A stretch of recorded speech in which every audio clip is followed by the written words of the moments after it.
I'm Krystal Bowen and I'm Anudda Bajan. My name is Krystal Bowen. That's the name that I was given by my parents, but I prefer to go by Chris. I was raised in a single parent household. My mom, my great grandmother was there for about the first, I would say, 10 years of my life until she passed away. I was raised by two very strong, independent women. I have an older sister. We're a year and 6 months apart. So I grew up around a bunch of women. And I could say that has influenced the type of woman that I am today.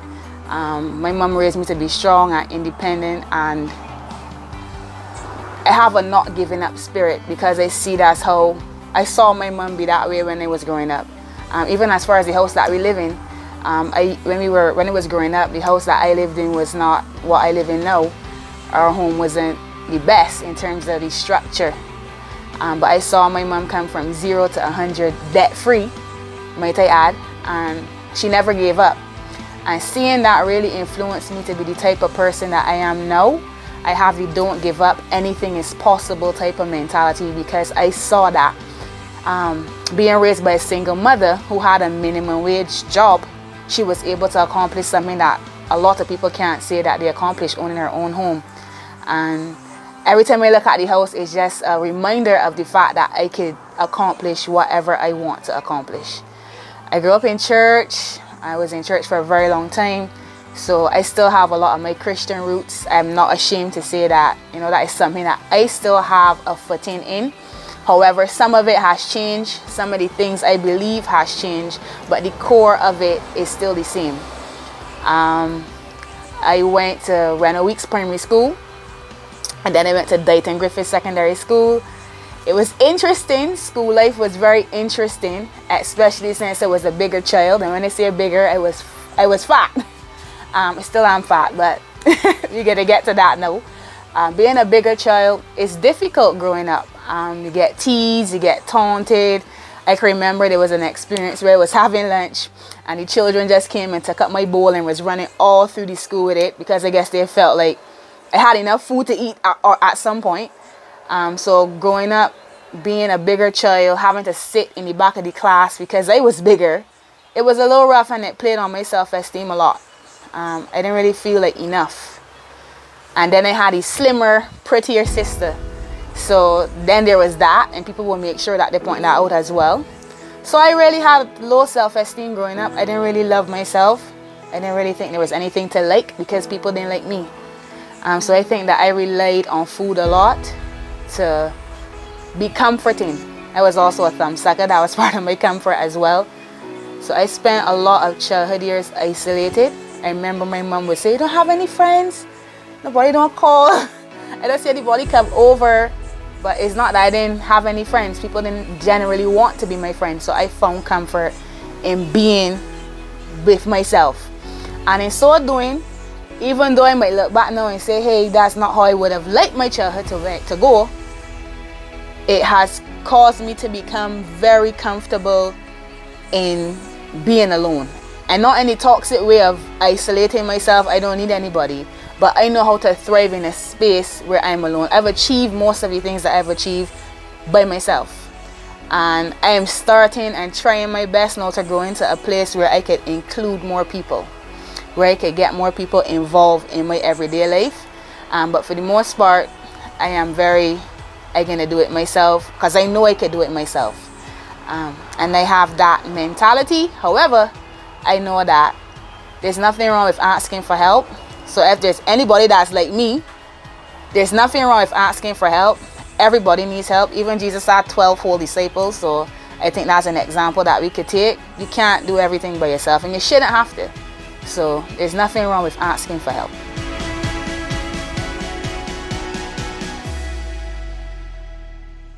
When it comes to my mom building the house without any loans or with a minimum wage paying job, it's something that happened over time. I remember the house started when I was about 10 because I didn't do 11 pluses yet.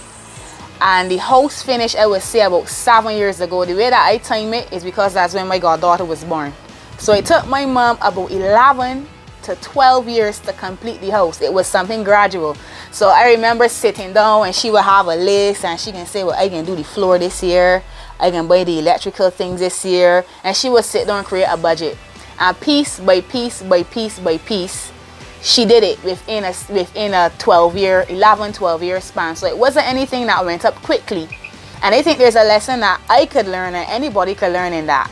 You don't have to get every single thing done at one time. Once you have a vision, once you have the vision for it, eventually it's gonna play out. It might take some time. It might take 10 years, 12 years, however long.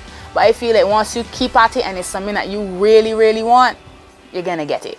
And here we are now sitting on the patio of the said house that took my mom a little while to get done. And she is so proud of it. If you come to my house, all the plants, everything is always well kept inside and out. She is very proud of the accomplishment that she made, and it is truly inspiring. I always say if I had to look up the word hustler in the dictionary, I would see my mother picture next to the word, because that is the true meaning of it.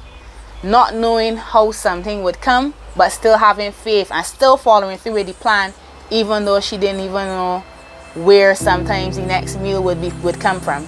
She had a plan, and that's what she wanted, and she stuck with it until it manifested in a physical outward way that we could sit on the patio today and have this conversation.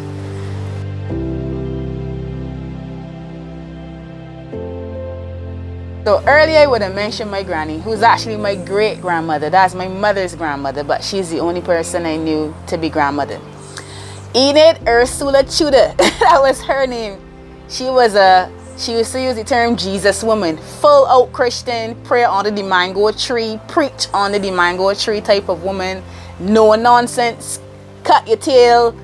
If I say don't go outside and you come inside with a cut, don't look at me because I ain't saying that type of person. Make conkeys on for independence, full works for Christmas. She was the epitome of a grandmother.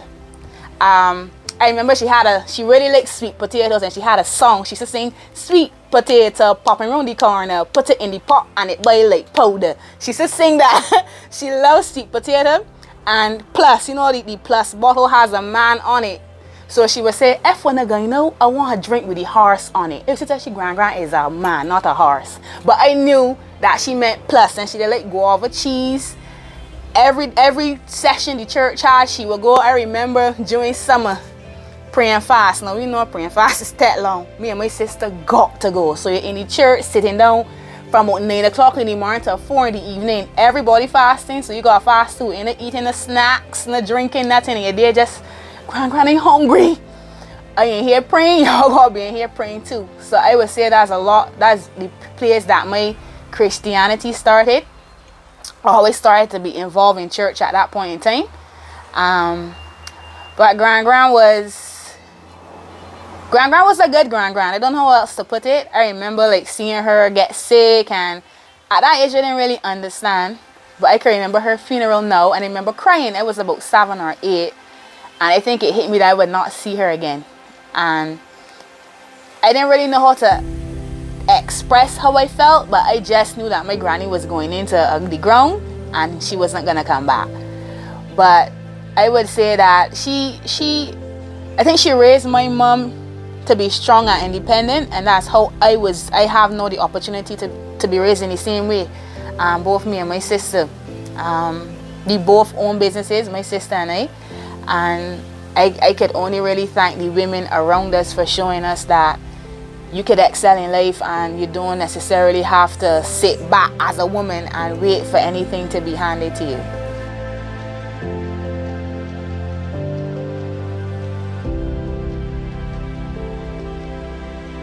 Fast forward to about age 11, 12, I went to the Dayton Griffith Secondary School. I'm very proud of the Dayton Griffith Secondary School. I'm always proud when people ask me where I went to school. I had 2 friends, Erin and Radika. We were very close. They were called us the 3 Musketeers. Those were my really good friends. But to be honest, secondary school was a little rough. Like I would have mentioned in the beginning, being a bigger child kind of opens you to opportunity, because people take it as an opportunity to be teased or taunted by other children who believe that, you know, being mean to a fat child or a bigger child, I guess, is entertaining. So it was a little rough, but I always excelled in school. I always, from the time I went to Dayton Griffith till I left, I was always top 3 in the class. 1, 2, 3. It would be me, Erin, and Radika, or Erin, Radika, and me. Whoever come first, second, or third, it used to be those 3 people. So I tried to surround myself with people who had a common goal, who were interested in doing well at school. I think too, because I knew that my mom wasn't necessarily rich or my dad wasn't involved in the picture, I felt like I had to push harder, because I felt like I needed to save myself, or to be, because you know how they prioritize education and school. I figure school and you learn, you can get a good job and a house and a car. I felt that was ringing in my head. So I felt the need to go to school and do my best so that I could excel. And that's exactly what I did. Even after I left Dayton, I got an award for good CXCs. And I would really like the opportunity to go back at some point in time and to pay it forward to the place that I felt, you know, inspired me to be a better person. Even though it was rough, and even though I didn't necessarily like the way that some people would have treated me, I would say for the most part, it allowed me to become the person that I am today.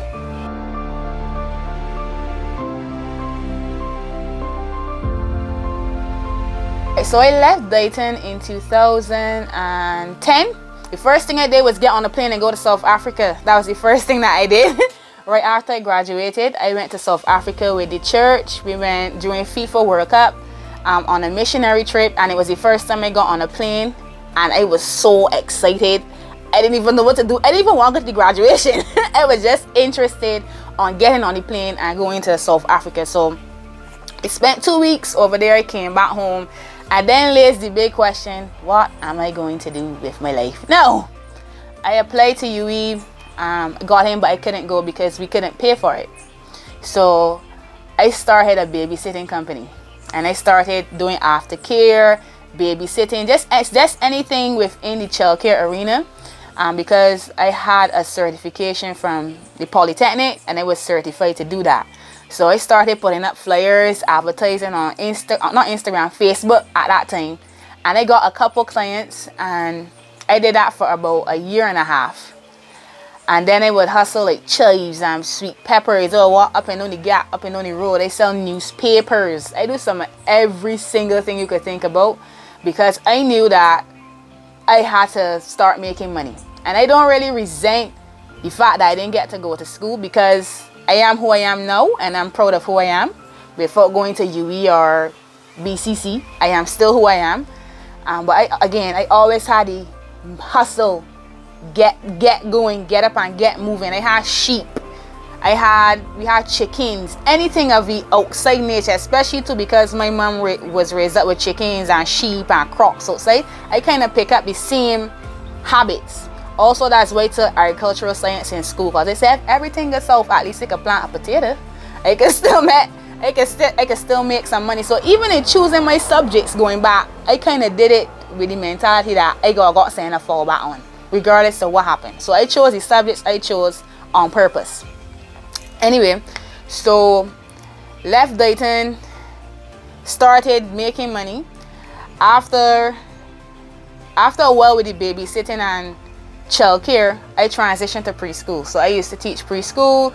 I used to work as a substitute teacher. So some days I'll be at one school, some days I'll be at the next. And I recognized, I don't know if there's something that I want to do anymore. So I left, and I worked in sales for about 6 or 7 years. The last time I worked for anybody was on January 31st, 2022. I decided that I wanted to take on a different path. Different path meaning I wanted to get into fitness and nutrition and be a coach and trainer. But like I would have mentioned before, I was a fat kid in school, so how dare me decide that I'm gonna be a coach or a trainer? That's completely out of my league, right? But to me, it just goes to show that the thing that is your weakness, or that you deem is your weakness, ends up being a strength. And that's something that I just want everybody to know. It doesn't matter what you might think is your weakness. You have no clue where your life is gonna go. If you think you know, you don't know. you have no idea where life is going to go. So your weakness can become your strength. And I am here today. I lost over 100 pounds in the last 2 years. And that 100-pound weight loss has propelled me into a space where people now look up to me to help them on their journey as well. And one of the things that I prioritize besides weight loss and nutrition is self-image and self-esteem. Again, if you're a bigger child, if you grew up in a space where people will talk down to you or make you feel less than, it messes with your self-esteem. So before you do anything else, you gotta understand who you are.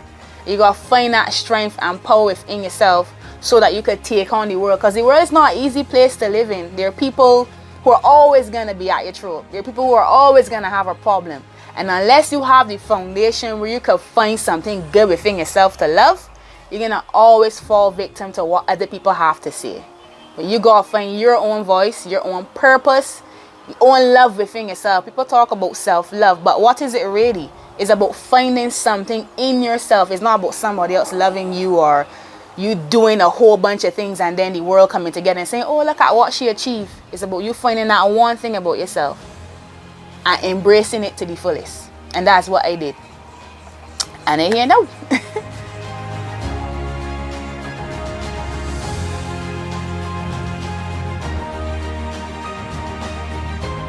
So one word that inspired this weight loss thing, quarantine. It was home, wasn't doing nothing. So I decided, well, my self-esteem need a little work. So I decided to start watching some YouTube videos, having like these self-love days. And you know, you're watching the videos and people giving advice. And one of the persons I used to listen to a lot is a guy called Bob Proctor. He's passed away now. But I really got engrossed into his content. And I started to watch it, read it, and it was like, if this man, what he's saying is true, I can test it on the hardest thing that I've ever had to experience, and that's my weight. Anything anybody tell me never work. Let me see if this man talking sense, or if it's just for talking sake. So I remember my friend Debbie, she was starting a keto group. So it was like, all right, Bob, you say that you're right, so I can test your theory in this group. So I joined the group now, just like how I would join the gym. And I was like, well, I hear it free, I can just do it. I remember the first day we were supposed to fast for 16 hours. I said, who fasting for 16 hours? I look like if I want to fast for 16 hours. Anyhow, 16-hour slot pass and I recognize you. I do it for 1 day. And I recognize, well, if I could do it for 1 day, well, I could keep doing it. So I kept doing it, the whole week passed, and it was like 7 days, and I could eat this way and exercise and discipline myself to not eat all the time. I felt empowered. I felt like I was in control of my life for once, because I wasn't happy with the results I was getting. And one of the things that Bob Proctor would say, if you're not happy with your results, you can't necessarily change the action, you gotta change your thoughts. So like I said, I was doing the self-image work every day, get up, writing down affirmations, and telling myself this thing ain't working, but I can just do it. And it became a habit. And I eventually started to believe the things that I was writing. I am strong. I can lose 50 pounds. My body is built to last. I started to believe these things because I was consistently repeating them to myself. And then I had the accountability in the group, because every week you gotta weigh in, you gotta send in pictures of your meals. So I had the encouragement and the motivation, and I also had the accountability. And I remember within the first 30 days I weighed in and I lost 30 pounds. And I was like, wait, I could lose 30 pounds?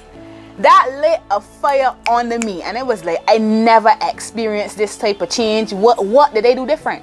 And I recognize the thing that I did different was thought about myself in a winning way. I created a winning image of myself.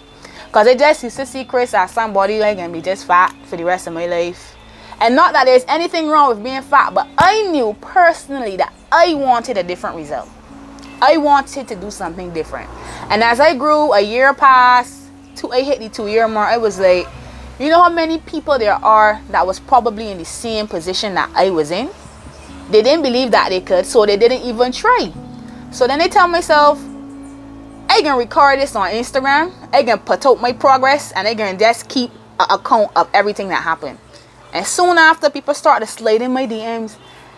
Wait, Krys, you lose so much weight. I've been wanting to lose weight for so long. You could help me? People would ask me questions, and I was like, people out here really want my help. So I decided to take it on in a full-time capacity. Like I mentioned, I left my job, and to me, it's the best decision that I've ever made to bring about change in people's lives in that kind of way. And it's not even about weight loss. Even if you don't lose weight, once you believe in yourself and you start to see yourself differently, I think that my job as a trainer would have been completed. Because in order to achieve anything, you gotta believe it first. You gotta decide to do it, you have to believe it. So I think my biggest job as a trainer is instilling belief in people more so than helping them to lose weight or to get better eating habits. I think my role is healing the belief that people have in themselves or the lack thereof. Because we've been told so many things. You can't do this, you can't do that. You're too fat to do this, you can't do this. And you believe it. If you hear something often enough, just like my affirmations, I repeated them often enough that I believed it. So imagine hearing the wrong thing or something negative just as often, you're going to believe it too. So the fact that I could make a complete 360 turn in my own life, and the truth is, weight loss for me is not even the biggest thing that I've learned. It's who I became when I lost the weight. I was a more disciplined person. I loved myself more. I was able to set better boundaries, because I believe in this quote, how you do anything is how you do everything. If I could set better boundaries with food, I could set better boundaries in my relationships. If I could have a better relationship with exercise, I could improve my relationship with my friends. I believe that everything can cross over. So it's more so who I became, not what I achieved. And that's something that I want people to see. It's more so about who you want to be more than what you look like. And if people could understand that, yes, you're gonna lose the weight, but trust me, weight loss doesn't solve everything. I know that for sure. But if you have the foundation of loving and believing in yourself, you ain't even gonna lose the weight. That's the sweet spot. That's the sweet spot, and I wish that more people understood that.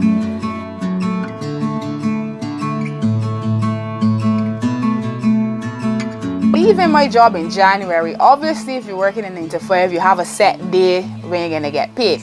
So you know that every Wednesday you can see a notification from Republic Bank pop up in your thing, oh, you get paid, feel good. One of the biggest challenges about leaving the job and then working for myself is that then there's no safety net. There's no Wednesdays at 12 the money is on the account. I know I'm in charge of if or how I make the money. I would say that's one of the biggest challenges. Also, I am grown. I still live at home. I would still like to be able to contribute to the household that I live in. But then it was to have a conversation. It kind of humbles you. I would say that's a big thing. I was humbled a lot. As a person who worked in sales and I had my own money, I was able to do what I wanted. It was humbling going to mommy and say, mommy, I could get what's here. Because I got good XYZ, but I really don't have it. It was humbling. I was humbled by that. So that was one of the biggest challenges. My ego really had to sit. It had to sit down. I don't know how else to explain it, but I had to humble myself and ask for help. I mentioned that in the beginning. One of the biggest things, or the biggest challenges that I have as a person who likes to do everything by myself, I know how to reach out to people to ask for help. And as a newbie in the fitness and nutrition industry, as a woman who is plus sized in a community that is mostly dominated by men who are chiseled to the gods and the abs showing and the biceps big and the back broad, I am now the girl who just came, who is Lil Mas presenting at the same time, and I don't have biceps and a six-pack. It's difficult to be taken seriously. Let me just say that. That's one of the biggest challenges, because people would prefer to go with somebody who has the body already that they want. I am still in progress and I'm on my way to doing so. So one of the biggest challenges is convincing people that I know exactly what I'm doing. I don't have to look like the next guy or the next girl who's been in the gym for 15 years in order for you to know that you're in good hands if you sign up with Shift with Krys. So that's one of the biggest challenges, being overlooked by people who have been in the industry longer or people who look like trainers or coaches.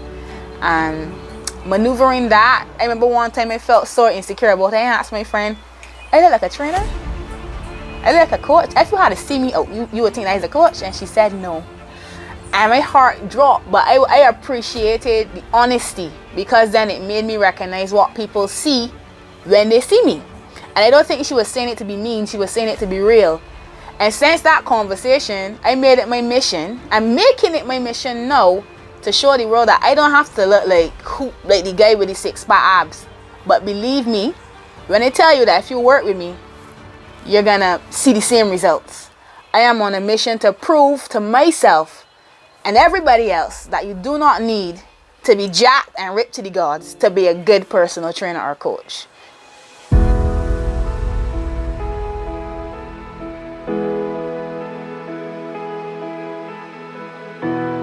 I would really love to open a gym. I want to open a gym. I want to start a self-image and self-esteem program. I would really like it to go through schools. And one of the first places I would like to go is Dayton Griffith School. And to speak. I do have a certificate in public speaking and motivational speaking from Les Brown, and I would like to use it because I believe that I have something to say, and I think it's very important that you learn from a very early age to believe in yourself. Yes, maths and English has its part, but I'd like to start a program within schools to teach the children how to love and accept themselves, also how to build proper meals, how important exercise is. I also want to start something in my community. I'm actually going to start a little outdoor boot camp, gym vibe out here pretty soon, just to get the community involved, because I believe in giving back. This is where I grew up. This is where everything started. So I feel like I should start here first. I am working on some nutrition programs to get people, more aware of their nutrition. I would love to open a smoothie shop sometime in the future, because that's something that I really enjoy. I like smoothie bowls and acai bowls, and I just would like to open something that I could, share my love of that with people. That is about it for me right now. I trying to take it in small increments and trying to bite off too much, but I just want people to. My biggest goal and mission is to get people to love themselves. That's the truth. Once you master that, you can do anything. You can do anything that you want. If you decide you want to do it, that's one part, but you gotta believe that you can do it. You gotta have that grounding to know that you can do anything. And it's the truth, you can. There's nothing that's different about the guy that created electricity and you. Both people got beating hearts in the chest. They got a brain, 2 arms, 2 legs. You can do it. You just gotta decide that you want to. And I think that if more people understood that, because we say in a cliche way, believe in yourself, you can do it. But if we actually took time to explain to people what that means and to show people the power that they possess, I think the world would be a better place. I think everybody would get up and decide, I'm gonna really start this business. I'm gonna really branch out and do this thing that they've been thinking about. But most people just don't think they can. But I think it's Earl Nightingale that said you have deep reservoirs of talent and ability within you, and you can do anything that you want. There's nothing different between you and the Wright brothers. The Wright brothers is to create the plane. Those were 2 men. They didn't have anything special. They just had an idea. They acted on the idea. They failed many times, but they kept trying until they got it done. Just like the watch that you might be wearing, or the cell phone you might be on, that was an idea in somebody's head. It wasn't always materialized, but they had an idea and they built on the idea. And here we are now with a device that I could call my aunt in Canada. Just a couple numbers, beep, beep, beep, beep, and they make a call to somebody halfway around the world. And it's the same with your dreams. Anything that you put your mind to, you can do. If I can do it, I achieved something that I thought was impossible. I thought I would have been the size I was for the whole of my life. But here I am now, 100+ pounds later, and still losing. And I live in the fruit of something that I didn't even think was possible for me. When it comes to me being a coach though, I think that one of the things that I recognize about myself in comparison to other coaches is that I feel like being a good leader means going first. I went first. I went through the same things that I teach in now. I went through them myself because I lost 100 pounds. So anything that I'm teaching is because I know I went through the experience. I ain't just went to school and sit down in a class and come out and say I'm a certified personal trainer. I feel like leaders go first. And I went first. I know what it feels like to feel like you're failing. I know what it feels like to not see the scale going down. So I feel like that way it makes me a bit more relatable. Even though I might have the idea that I'm not like any other coach, or I might not look like one, or I might not be built like one. I think what separates me from the rest of people is that I went first. I know what it feels like. And leaders go first. That's it.